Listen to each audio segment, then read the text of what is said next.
Dr. Jason Smith, thank you so much for being here on New Mexico in Focus. Well, it's a pleasure. Thanks for having me. Of course.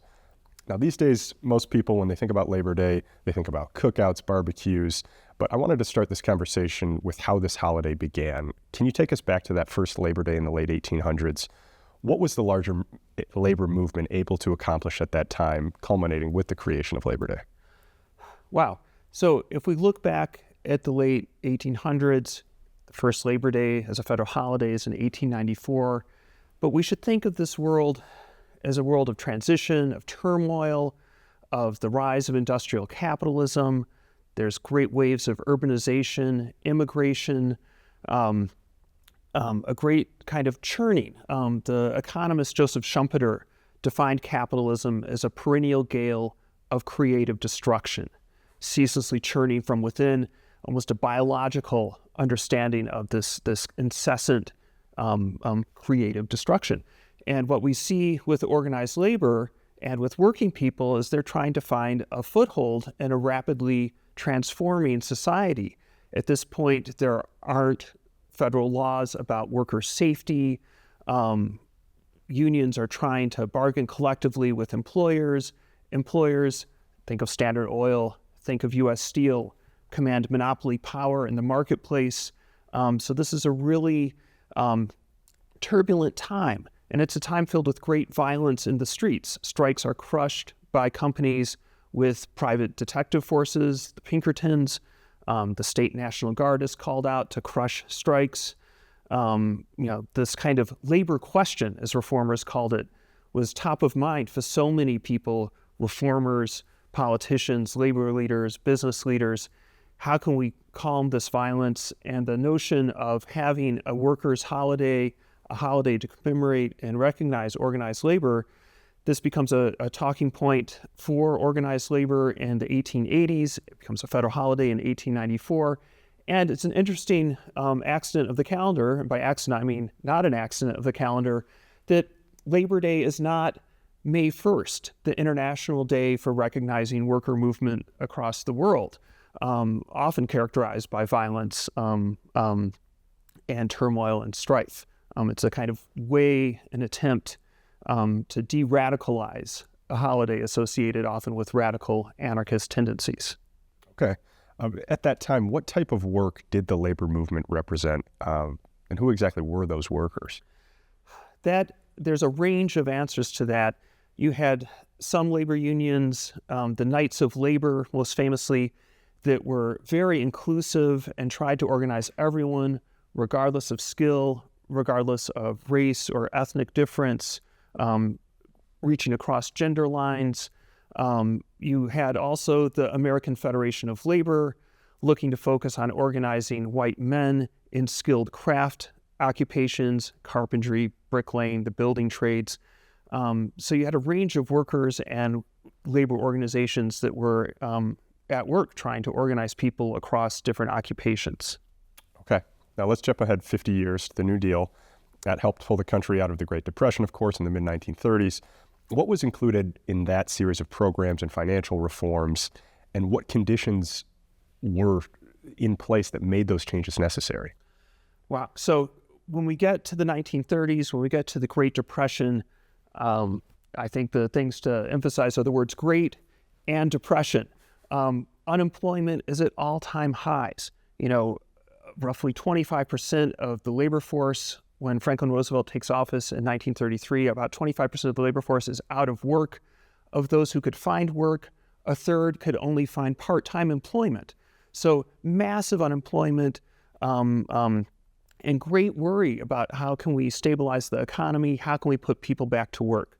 So the public policies that are part of the New Deal address these problems, the creation of the Public Works Administration and then the Works Progress Administration to provide employment, create jobs, building socially useful infrastructure, the Civilian Conservation Corps, how to put unemployed men to work in rural areas, improving the landscape, planting trees, addressing erosion, efforts to address the collapse in the farm economy, efforts to address the collapse in the urban industrial economy. And part of this effort was this passage of the National Industrial Recovery Act.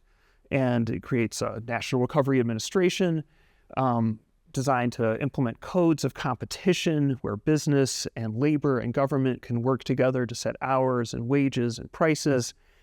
And part of this legislation is Section 7A that gives workers and unions the right to bargain collectively with employers. It's a legally recognized, federally recognized right.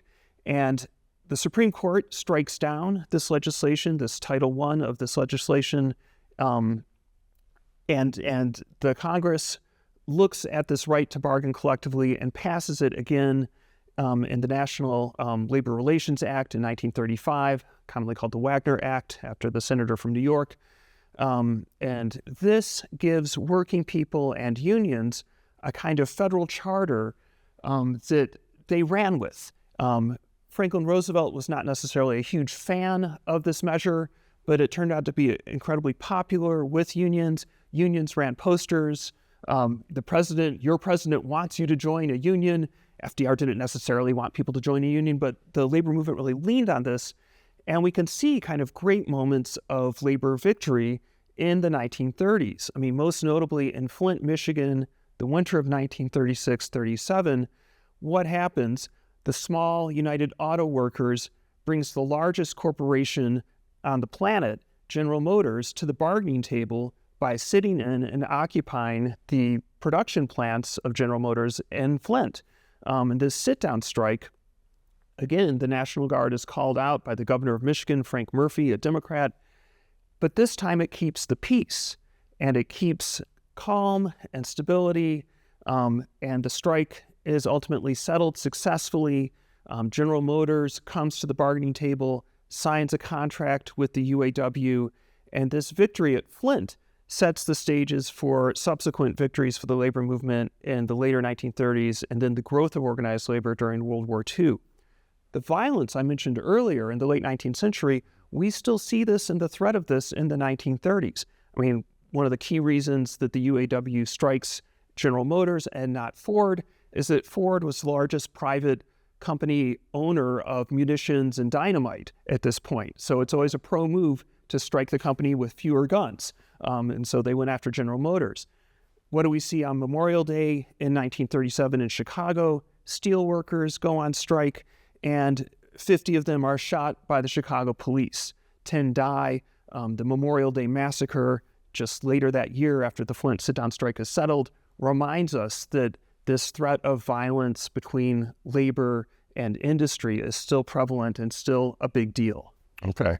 Now you talk about these union-busting efforts. How have anti-labor practices evolved since that time to where we are today? I mean, it's a lot to kind of paint in broad strokes. We do see a decline in this kind of open violence that we associate with the late 19th century and still see the residue of in the 1930s. We see a decline in this, open police power of the state used against labor, but we do see a kind of transition. Organized labor goes from, in the 1930s, being almost a social movement in its enthusiasm to being a kind of bureaucratized part of the economy and business landscape after World War II. So there's a kind of drop-off in grassroots enthusiasm, and there's an uptick in corporate strategies to tamp down union activity, whether it's just simply firing people who are trying to organize, threatening workers if they join a union, that bad things are going to happen to them. We see this kind of ability of corporations to reclaim that right to manage, as they would call it, both in a legalistic sense and in a kind of industrial shop floor sense at the workplace. Okay.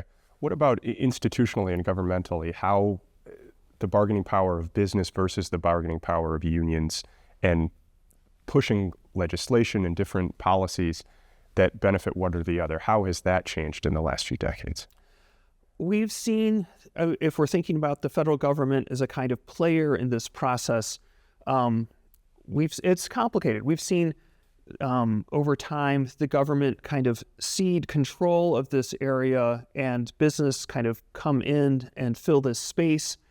But more recently, we've seen a strengthening of certainly the National Labor Board, labor relations, this kind of bureaucracy that works with mediating these disputes. But even still, it's kind of a mixed bag. I mean, we can see President Biden go and support auto workers on the picket line, but the Biden administration also, used legislation governing the railroads to call railroad workers off of their striking and back to the workplace. So, the power of the federal government can cut both ways. Okay. Now, union membership in the U.S. peaked in the 1950s. Around a third of the workforce was unionized at that time. That number shrank to nearly 20% in the mid-'80s. 40 years later, we're down to like 10%. Who are the workers that are still in unions today, and why has that number dropped off so dramatically? We still see a strong presence in public sector employees, so teachers' unions, firefighters, policemen, public safety. We see strong union membership and union movements in this respect.